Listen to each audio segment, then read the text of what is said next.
अस्सलामुअलैकुम वरहमतुल्लाहि वबरकातुहू। मैं मोहम्मद इम्तियाज़ पलामी। मुअज़्ज़ज़ नाज़रीन, इस वीडियो में आप हज़रत की खिदमत में कुछ ऐसी बातें बताने जा रहा हूँ जिन बातों को सुन कर के आप खुशी से झूम उठेंगे।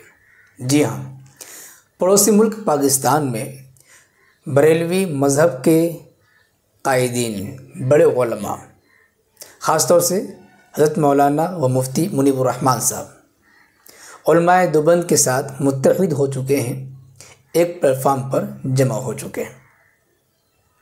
कल की बात है, कल पाकिस्तान में कौमी कॉन्फ्रेंस किया गया तहफ़्फ़ुज़ मस्जिद अक़सा, फ़लस्तीन और गज़ा की हिमायत में। इस प्रोग्राम में बरेलवी क़यादत पहुंची।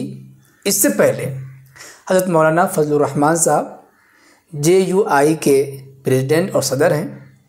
इन्होंने अपने घर में मुख्तलिफ़ मसालिक के उलमा को दावत दी और ख़ास मशवरे के लिए बुलाया। आप तस्वीर को देख सकते हैं। एक तरफ शेखुल इस्लाम हज़रत मौलाना व मुफ्ती तकी उस्मानी साहब मुद्दज़िल आली हैं, तो उन्हीं के बग़ल में दूसरी जानिब हज़रत मौलाना मुफ्ती मुनीबुर रहमान साहब बरेलवी मज़हब के नज़दीक मुफ्ती आज़म पाकिस्तान हैं। दोनों एक साथ बैठे हुए हैं और आसपास में अड़ोस पड़ोस दीगर मसालिक के बड़े बड़े उलमा मौजूद हैं।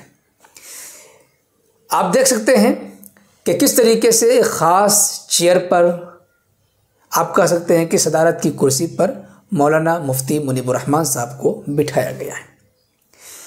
ख़ास इकराम और एहतराम के साथ उनकी मेहमान नवाजी की गई।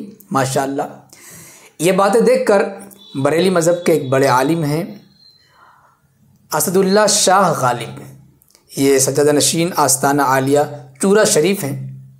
इन्होंने इस सिलसिले में एक ख़ास मजमून और एक ख़ास पैगाम लिखा है, जिसमें इन्होंने कहा है कि मैं जान रहा हूँ कि जो तहरीर लिख रहा हूँ, इस तहरीर के लिखने के बाद बरेलवी छोड़ेंगे नहीं, तरह तरह के फतवे लगाएंगे, लेकिन हमें उनके फतवों का डर नहीं, हमने पहले सोच लिया है। आपको हम पढ़ कर सुनाते हैं कि उन साहब ने इस फ़ोटो को शेयर करते हुए क्या मजमून लिखा है और इस इत्तिहाद पर क्या बातें कही हैं। आप इमेज देख लीजिए। असदुल्ला शाह गालिब, घुटन ज़दा माहौल में एक हौसला अफजा तस्वीर। मौलाना फजलुर रहमान साहब के घर इजलास में मुफ्ती मुनीबुर रहमान साहब को कुर्सी सदारत पर बिठाना और इज़्ज़त व तकरीम देना, जहाँ मौलाना फजलुर रहमान साहब की आला ज़र्फ़ी, वसीउल क़ल्बी और अखलाक़ी जुर्अत की बेहतरीन मिसाल है, वहीं पाकिस्तानी कौम और बिलखुसूस मजहबी तबके में तअस्सुब व तंग नज़री के माहौल में उम्मीद और हौसले के साथ साथ रवादारी और अखलाक़ी का एक बेहतरीन और आला नमूना है। मसलकी तअस्सुबात और मुखालिफत के बावजूद एक दूसरे का एहतराम इस घुटन ज़दा माहौल में रवादारी और एहतराम की राह में खुशबूदार हवा का एक खुशगवार झोंका है। हमारे यहाँ फ़रीक़ मुखालिफ की तारीफ़ व तहसीन कोई आसान काम हरगिज़ नहीं। ये काम करते वक्त मुख्तलिफ़ फतवों के साथ साथ मुख्तलिफ़ अलक़ाबात व मुग़ल्लज़ात के लिए पहले ख़ुद को तैयार करना पड़ता है, जिसके लिए ये पोस्ट लिखने से कबल मैंने ख़ुद को तैयार कर लिया है। यानी कि मालूम है कि इस तहरीर को लिखने के बाद, सराहने के बाद, तारीफ़ करने के बाद मुझ पर बरेलवी फतवे लगाएंगे, उल्टे सीधे अल्फाज का इस्तेमाल करेंगे, गालियाँ भी देंगे, लेकिन मैंने पहले से सोच लिया है और इसके लिए अपने आप को तैयार कर लिया है।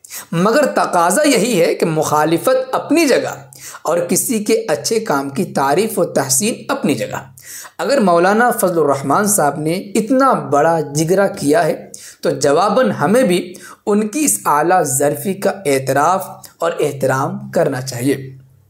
वैसे मैं सोच रहा था कि अगर यही काम और बर्ताव मुफ्ती मुनीबुर रहमान साहब बरेलवी या हमारे मसलक के किसी आलिम ने किसी दूसरे मसलक के आलिम दीन के साथ किया होता और अपने घर बुलाकर उनको कुर्सी सदारत पर बैठाया होता, तो अब तक उनके ऊपर सुलह कुल्ली समेत न जाने कौन कौन से फतवे जड़ दिए गए होते।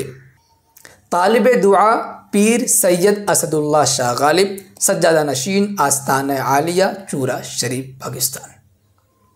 मुअज़्ज़ज़ नाज़रीन, आपने देखा कि ख़ुद इस बात का एतराफ़ बरेलवी मज़हब के बड़े उलमा कर रहे हैं और उन्हें भी इस बात का इल्म है कि लिखने के बाद मुखालिफत का सामना करना पड़ेगा, फतवों का सामना करना पड़ेगा, उल्टे सीधे अलक़ाबात से नवाजे जाएंगे, गालियाँ दी जाएंगी, लेकिन इन सब की परवाह नहीं है। फ़रीक़ मुखालिफ ने एक अच्छा कदम उठाया है, इज़्ज़त व एहतराम से नवाजा है, तो हमें भी उसका सिला देना चाहिए, उसका खैर मक़दम करना चाहिए, तारीफ़ व तहसीन करनी चाहिए। मौजूद नाज़रीन, वैसे सिलसिले में आप क्या कुछ कहना चाहेंगे कमेंट बॉक्स में ज़रूर लिखें। शुक्रिया, जज़ाकल्लाह। अस्सलामु अलैकुम व रहमतुल्लाहि व बरकातहू।